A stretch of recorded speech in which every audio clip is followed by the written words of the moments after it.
14 বছর ধরে ভাত খান না কিশোরগঞ্জ জেলার ৭৬ বছর বয়সী ইনু মিয়া। প্রিয় রাজনৈতিক দল বিএনপি যতদিন ক্ষমতায় না আসবে ততদিন উনি ভাত মুখে তুলবেন না। কলা, রুটি, বিস্কিট আর শুকনো জাতীয় খাবার খেয়ে ইনু মিয়া কাটিয়ে দিয়েছেন তার জীবনে 14টা বছর। চিন্তা করে দেখেছেন ভাই, দলের প্রতি কি পরিমাণ ভালোবাসা থাকলে এমন প্রতিজ্ঞা মানুষ করতে পারে?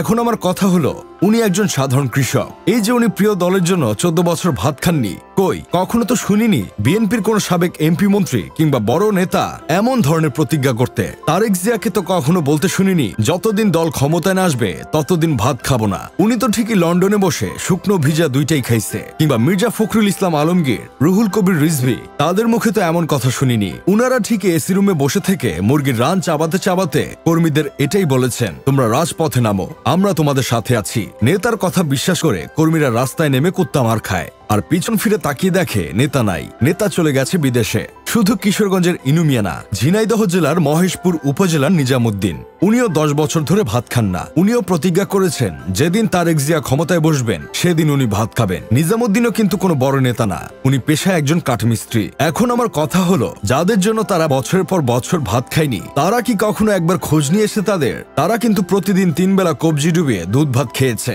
শুধু যে বিএনপির নেতাদের জন্যই কর্মীরা এমন পাগলামি করেছে, বিষয়টা এমন না। আওয়ামী লীগের নেতাদের জন্য তার কর্মীরা এমন পাগলামো করেছে। মানবতার আম্মু জাতির আপা শেখ হাসিনাকে উপহার দেওয়ার জন্য অনেকেই আলিশান খাট বানাতো, আলিশান চেয়ার বানাতো, কেউ কেউ কোরবানির গরু উপহার দিবে বলে লালন পালন করত।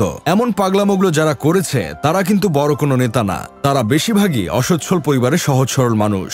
এখন আমার কথা হলো, আপার জন্য এত কিছু করে লাভটা কি হলো? আপা দেশ ছেড়ে পালিয়ে যাওয়ার সময় কি একটাবার আপনাকে জানিয়েছে, নাকি সাথে নিয়ে গেছে, নাকি আপনাদের কথা একবার চিন্তা করেছে? উনি তো কোনো রকম নিজের জান বাঁচিয়েছে, আপনাদের জানের কথা একবারও তো চিন্তা করে নাই। কয়েকদিন আগে একটা লেখা পড়েছিলাম, লেখাটা ছিল এমন, নেতা তো বিদেশে পালিয়েছে, সেখানে লাক্সারি লাইফ কাটাইতেছে, ঘুরতেছে ফিরতেছে, ক্লাবে যাইতেছে, খাইতেছে, আরাম করতেছে।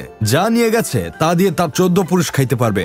আপনি কর্মী দেশে পড়ে আছেন, নেতা আপনারে নেয় নাই, কিছু ভিক্ষাও দেয় নাই, দিবেও না, এটা জানা কথা। তবু আপনি পিনিকে আছেন, আপনি লাফালাফি করতেছেন, মামলা খাবেন, জেল হবে, এ লৌরানি দিবে, ও লৌরানি দিবে, বাসায় থাকতে পারবেন না, ঘুমাইতে পারবেন না, ঠিকমতো খাইতে পারবেন না, জিন্দেগি তামা তামা। তারপর ধরেন বহু বছর স্যাক্রিফাইসের পর একদিন আবার আপনারা ক্ষমতায় আসলেন, কিন্তু বাস্তবতা কি জানেন? সেদিন আপনাদের এসব পালিয়ে যাওয়া নেতারাই আবার নেতা হিসেবে সামনে আসবে। আপনারা চিপাগুলির মুরগি থেকে যাবেন। পরিবার নিয়ে বিদেশে আরাম করা নেতারা এসে আবার নেতা হবে, তারপর তাদের সন্তানরা নেতা হবে, তাদের ভাই ব্রাদাররা জায়গা দখলে নিবে। দলের জন্য জীবন যৌবন শেষ করে ফেলা আপনারা তখনও রাস্তাঘাটে ঘুরবেন আর চেটে যাবেন, যদি কিছু উচ্ছিষ্ট জোটে সেই আশায়। লেখার প্রতিটা কথাই সত্য।